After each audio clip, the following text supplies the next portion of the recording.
Good morning, good afternoon, good evening, folks. Michael Zuber, one rental at a time. It is the Three Amigos, and we have one of our amigos about to do something really freaking stupid. So he's going to tell us about it, and then we're either going to agree with him or tell him he's really freaking stupid. But before we do, let's introduce him. Dion, how are you? Howdy, I'm doing great. Today, I'm not the idiot. No, but I'm ready for round 3. There you go. Well, by process of elimination, the idiot is the other one with the little lumberjack.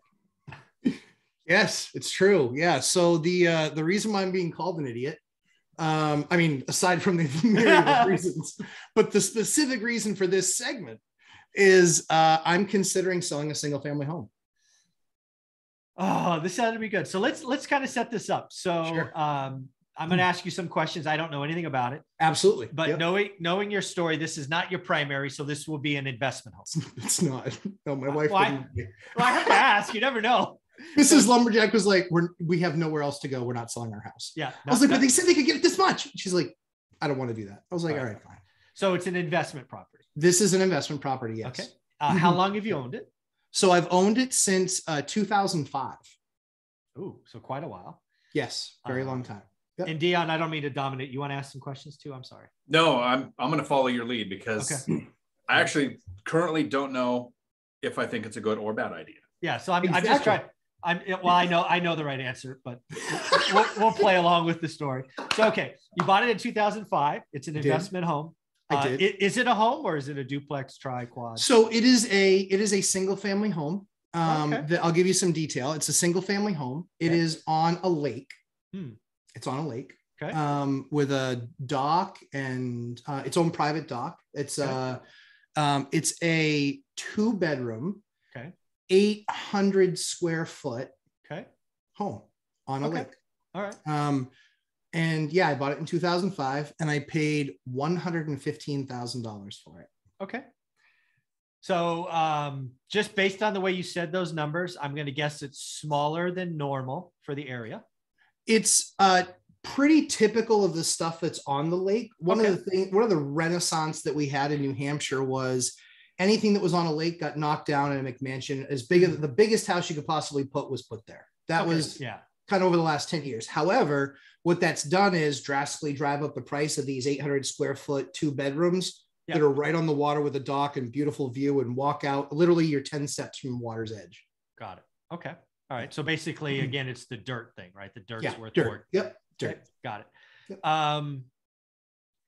What's the condition of the property today? Are you looking at a potentially large make ready or remodel? You got to do the roof. Are there some big capital expenses staring you in the future if you kept it? So I just spent, it took me a year and a half because we're by water. Okay. It took me a year and a half to spend $45,000 completely redoing the house. Okay. So now it's dialed in. Now it's dialed in. Now it's got brand new heating system, brand new water system, brand new roof, all insulation, brand new kitchen, brand new sheetrock. It is brand new flooring, everything throughout the entire house, with the exception of the original rim joist is basically brand new. So it sounds like you've had a year of doing this and you've had no rent. It sounds like. Yeah. Okay. No rent. There wasn't much rent coming in before because I had a family member living there. That's a different problem. Different segment. So now you're looking at this. It's dialed in. It's make ready. It's turnkey. Yep. If you're going to sell it, now would be the time because you had nobody living there. I get it. But tell us, what do you think? What do you think rent would be if you were going to stick a tenant in there? Because it seems pretty desirable. So that's the challenge, right? So I've never done Airbnb. Oh, okay. So I don't have any short-term rentals. Okay. This property is by far the furthest one away from me. It's probably 40 minutes away from me, 45 minutes away from me. All right. So just far enough to be inconvenient. Okay. Right. If I had to do something.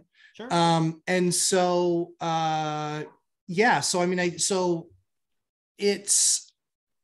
it's probably worth, as a 2-bedroom, outside of the lake, that town is not a very wealthy town or not a very well-off town. It's a meager town. So it's probably worth, as a 2-bedroom, probably worth $1,600. Okay. What do you think? Long-term rental, sorry. Yeah. So long-term, month-to-month rental. Yeah. Okay. Yep. And what do you think it might be Airbnb? Because again, anything on the water, anything with docks, anything with pictures, I imagine would be a good candidate. Yep. So if you want to look it up, it's 33 Governors Drive in Raymond, New Hampshire. If you want to look it up, I don't care about giving out that address. How much do you think it would make Airbnb? So Airbnb, and this is just based on kind of some previous AirDNA numbers that I had run, and that was last year. It looks like in our 12 peak weeks, I could probably get about $1,500 a week for 12 weeks. Yeah. Oh, that's not it. Yeah, there's kind of a myth with Airbnb where people think you need to have an attraction. I have two friends that I know for sure that do Airbnb in Nowheresville, middle of a town, nothing around, no hospital, no nothing. Yep. All of their Airbnb rentals are 4 to 10 months. So it's a 1-bedroom house where he can get about $1,300 for it, and he's getting $3,000 a month for 10 months. Right. So the idea that it has to be lakefront, that it has to have an attraction, I don't believe that. So you have those things added on there. So I can easily see you hitting those numbers and probably not being far off in your off-peak times. Yeah. You'd be surprised. Yeah. I'm shocked with what happens there. Yeah. And I missed the numbers. I'm sorry. What were It's okay. So you're probably about 60 as a 2-bedroom long-term rental. You're probably about 1600 bucks a month. What was the weekly is probably 1,500, but our summer season is very short. It's 12 weeks.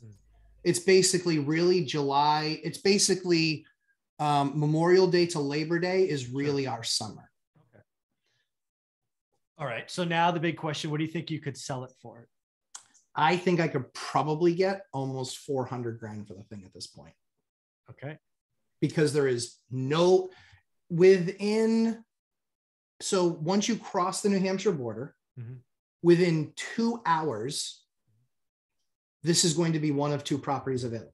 And mine is actually only an hour and 15 minutes from Boston, where the other one is 2 hours and 15 minutes from Boston. Okay. So the location of this one is pretty strong, where it gives you're about 25 minutes to Manchester Airport. You're about a little over an hour to Boston. I mean, and you're about 25 minutes from the ocean. So you're geographically decently desirable. Okay. So I'm going to give Mike a few seconds to let his educated and experienced mind figure out what financially makes the most sense. And I'm going to ask the one question that I ask anybody when they ask, should I sell? Should I rent? Should I take out a cash out refinance? Should I do a HELOC? And I think your answer might be different than most new investors. Normally, I'm talking to that person who's getting their first, maybe second or third rental, and I'm trying to get them on the property ladder. You have a different level of experience. Question number one, always, when it's should I sell or should I rent, is to me, it's not math. It is not math in this case. It's where's the money gonna go? What are you going to put that money to work in? Or what luxury are you going to buy? Because sometimes that's justifiable too. It's okay to enjoy life. You have enough other assets to cover your expenses. What's the plan with after cost of selling, or maybe 1031 if you do, but if you're not going to 1031 tax, whatever, what's the plan for the money? So I would 1031. I'm probably going to walk from that transaction with 250. And it would 1031. I would buy something else that I believe with that 250 will create significantly more income than that asset in that area that I then have to have support people for in that area, right? My infrastructure is all 40 minutes this way. That's 40 minutes away from my next closest asset.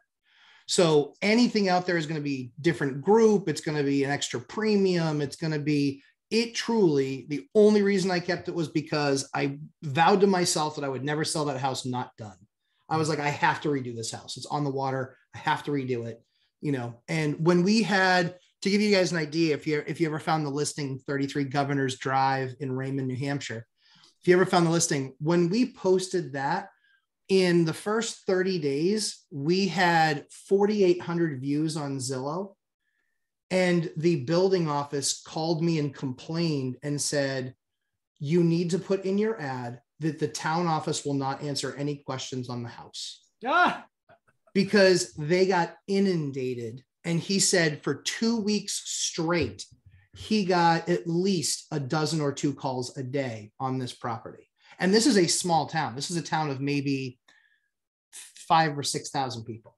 So the building office is not ready for a property on the water to go up for sale for, at that time, because it was basically just a shell. Mm-hmm. At that time, I think we were selling it for 150 or 175. The people that we didn't do the deal with, they're the ones that should feel the worst. Yeah. They should have done the deal a year and a half ago. Exactly. Yeah. I see so that's it now in Zillow. Yeah. Okay. So I guess the one question piggybacking on what Dion asked is how confident you think you can get a 1031 done? So I think that I can get a market average 1031 deal done. Okay. I cannot guarantee that it's lumberjack level 20% return. Like, can't guarantee that at all. What's the market average? Market average is probably about right now it's shifted a little bit, so it's still about 10% market average on the duplex that I would buy. Sure. Likely with it. All right, so you can get 10. Yeah, and maybe better, but 10 is kind of the worst. Yep. What does it produce if you kept it? So the waterfront one? Yeah. The waterfront one produces. What are you giving up? Yeah. So I think monthly nut is right now, I believe monthly nut right now is like 1,400, right around there. Okay. So that's why return on capital as a single family house, return on capital, it's a couple $100 a month if my 1,600 is accurate. Right. Correct. Which makes it a money loser if I'm paying property management. And you have no interest in short-term rent. You know, that would, I do, but I don't. I think that where people make mistakes is when they try. I mean, you can try something out, and if I were to try, it might be the one to try with. Mm-hmm. But holy cow, it's really hard to walk away from system money, like what you have, like what Mike has in Fresno, what you have in yours. It's really hard to walk away from money, systems, predictability, to then roll the dice at maybe getting into another asset class per se. You know, especially with the margins not being, this isn't like an oceanfront house where the margins are $1,000 or $2,000 a month. Yeah. We're talking a couple $100 largely, you know, when you're 100 plus units, a couple $100, it's a couple $100, but it's a couple $100.